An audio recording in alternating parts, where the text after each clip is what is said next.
Good morning student. आज हम बात करेंगे हमारी पाठ्यपुस्तक वितान के अंतर्गत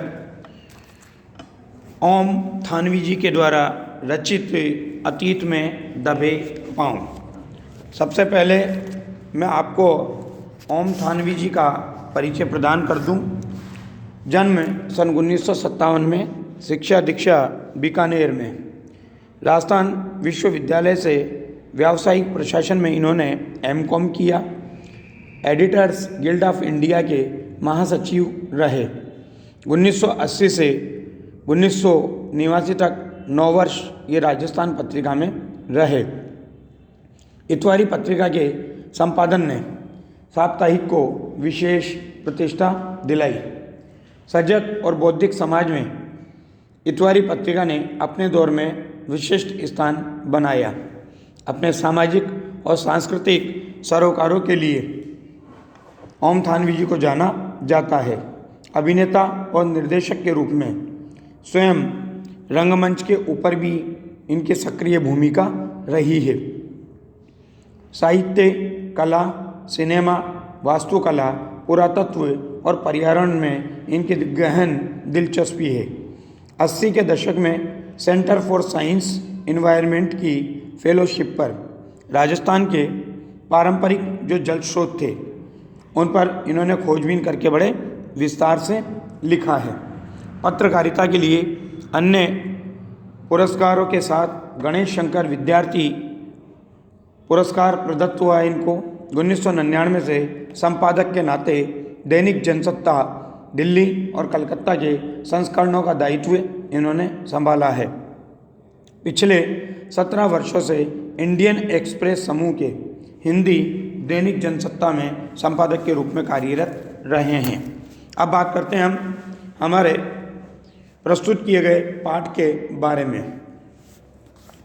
भारत जब अखंड था, मतलब इसका विभाजन नहीं हुआ था, इसके टुकड़े नहीं हुए थे, तो अखंड भारत में 20वीं शताब्दी के तीसरे दशक में प्राचीन सभ्यता की खोज में 2 स्थानों पर खुदाई का कार्य किया गया था। वर्तमान समय में ये दोनों स्थान पाकिस्तान के अंतर्गत हैं। पाकिस्तान के सिंध प्रांत में मोहनजोदड़ो और पंजाब प्रांत में हड़प्पा नाम के 2 नगरों को पुरातात्विक क्षेत्र के विद्वानों ने खुदाई के बाद सिंधु घाटी सभ्यता का पता लगाया था। यहाँ पर उसी सभ्यता का विवरण प्रस्तुत किया गया है। सबसे पहले मैं आपको मोहनजोदड़ो का परिचय देना चाहूँगा। मोहनजोदड़ो शब्द का शाब्दिक अर्थ है मुर्दों का टीला। मोहनजोदड़ो और हड़प्पा संसार के प्राचीनतम नियोजित यानी व्यवस्थित शहर माने जाते हैं। मोहनजोदड़ो का अर्थ मुर्दों का टीला है। यह नगर मानव निर्मित छोटे मोटे टीलों पर आबाद था। इस नगर की सभ्यता के नष्ट होने के बाद इसे यह नाम मिला। यह सिंधु घाटी सभ्यता के परिपक्व दौर का सबसे उत्कृष्ट नगर है।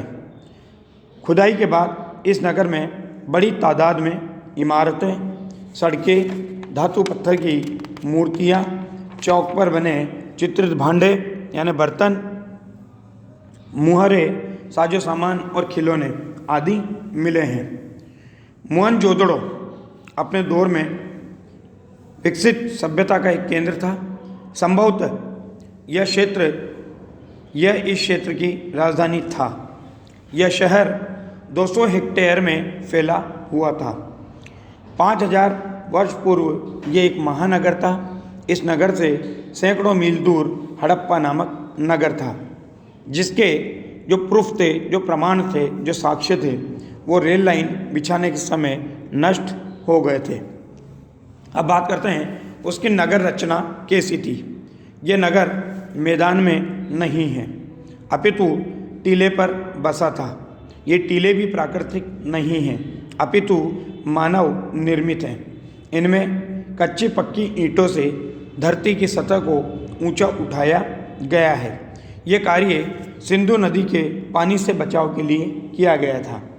यह नगर भले ही आज खंडहरों में बदल गया है, किंतु इसके स्वरूप का अनुमान आसानी से लगाया जा सकता है। इसकी गलियाँ, सड़कें, कमरे, रसोई, खिड़की, चबूतरे, आंगन, सीढ़ियाँ आदि इस नगर के सुंदर नियोजन की कहानी स्वतः ही कह देते हैं। यहाँ की प्रायः सभी सड़कें सीधी है या फिर आड़ी है। आज के वास्तुकार इसे ग्रिड प्लान कहते हैं। सिरे पर बने बौद्ध स्तूप के पीछे गढ़ और ठीक सामने उच्च वर्ग की बस्ती है। उसके पीछे 5 किलोमीटर दूर सिंधु नदी बहती है। दक्षिण में कामगारों की बस्ती है। नगर में 40 फुट लंबा और 25 फुट चौड़ा एक तालाब है जिसे महाकुंड नाम दिया गया है। महाकुंड की गहराई 7 फुट है। कुंड में उत्तर और दक्षिण से सीढ़ियाँ उतरती है। उत्तर दिशा में 8 स्नान घर हैं जिनमें किसी का भी द्वार दूसरे के सामने नहीं खुलता। 3 और साधुओं के कक्ष बने हुए हैं। उस काल की सिद्ध वास्तुकला का यह भी एक नमूना है। कुंड का तल और दीवारें चूने और पक्की ईंट से बनाए गए हैं। कुंड में बाहर के अशुद्ध पानी को न आने देने का ध्यान रखा गया है। कुंड में पानी की व्यवस्था के लिए एक तरफ कुआं है। ये कुआं दोहरे घेरे वाला है। कुंड के पानी को बाहर निकालने के लिए नालियाँ ही नालियाँ हैं। ये नालियाँ पक्की ईंटों से बनी हैं और उनसे ही ढकी है। पानी निकासी की ऐसी सुव्यवस्थित व्यवस्था इससे पहले के इतिहास में हमें कहीं पर भी देखने को नहीं मिलती। कुंड के दूसरी तरफ विशाल कोठार हैं। कोठार कहलाते हैं अनाज रखने के भंडार। यहाँ पर कर रूप में यानी टैक्स के रूप में आया हुआ अनाज रखा जाता था। यहाँ 9 चौकियों की 3 हवादार कतारें हैं। उत्तर में एक गली है जिसके माध्यम से बैलगाड़ी में अन्न आता होगा। इसी प्रकार का एक ऐसा ही कोठार हड़प्पा में भी मिला है। अब अगला वर्णन है बौद्ध स्तूप का जो वहाँ खुदाई में मिला। मोहनजोदड़ो सभ्यता के बिखरने के बाद एक जीर्ण शीर्ण टीले के सबसे ऊंचे चबूतरे पर बड़ा सा बौद्ध स्तूप है। यह स्तूप 25 फुट ऊंचे चबूतरे पर है और इसका निर्माण काल लगभग 2600 वर्ष पूर्व का है। चबूतरे पर भिक्षुओं के कमरे भी हैं। राखालदास बनर्जी ने यहाँ ईसा पूर्व के अवशेषों का भी अनुमान लगाया। इसके बाद भारतीय पुरातत्व सर्वेक्षण के महानिदेशक जॉन मार्शल के निर्देश पर खुदाई का कार्य प्रारंभ हुआ। इस खुदाई के बाद ही भारत की सभ्यता की गणना मिस्र और मेसोपोटामिया जो इराक की है उसकी प्राचीन सभ्यता के साथ होने लगी। बौद्ध स्तूप भारत का सबसे पुराना लैंडस्केप माना जाता है। इस स्तूप को देखकर दर्शक आज भी रोमांचित हो उठता है। इतना प्राचीन स्तूप न जाने कितनी सभ्यताओं का साक्षी बनकर के वहाँ पर खड़ा है। यह स्तूप वाला चबूतरा मोहनजोदड़ो के सबसे खास हिस्से के एक सिरे पर स्थित है और इस भाग को पुरातत्व के विद्वान क्या कहते हैं? गढ़ कहते हैं। राज्य सत्ता व धर्म सत्ता के केंद्र चारदीवारी के भीतर ही होते हैं। बाकी शहर गढ़ से कुछ दूर स्थित है। संसार में गढ़ के स्वरूप संभवतः मोहनजोदड़ो के इस रूप से ही प्रभावित हैं। मोहनजोदड़ो में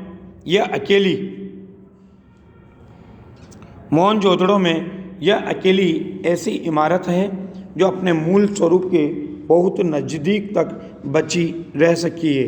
अन्यथा शेष इमारतें आज खंडहर के रूप में ही मिलती है। अब बात करेंगे सिंधु घाटी की खेती और व्यापार के बारे में। सिंधु घाटी में व्यापार के साथ साथ उन्नत खेती भी होती थी। ये खेतीहर और पशुपालक सभ्यता थी। यहाँ ज्वार, बाजरा और रागी की उपज होती थी। खजूर, खरबूजे और अंगूर भी उगते थे। कपास की खेती भी होती थी। मोहनजोदड़ो में सूत की कताई बुनाई के साथ रंगाई भी होती थी। रंगाई का एक छोटा सा कारखाना भी खुदाई में मिला है। यह सभ्यता ऊन सुमेर से आयात करती थी और सूती कपड़ा निर्यात करती थी। इस सभ्यता को तांबे का ज्ञान था। सिंध में पत्थर था और राजस्थान में तांबे की खानें थी। इनके ही उपकरण खेतीबाड़ी में काम आते थे। यहाँ रबी की फसल कपास, गेहूँ, जौ, सरसों और चने की उपज के पुख्ता प्रमाण हमें मिले हैं। धन्यवाद। बाकी अगले वीडियो में।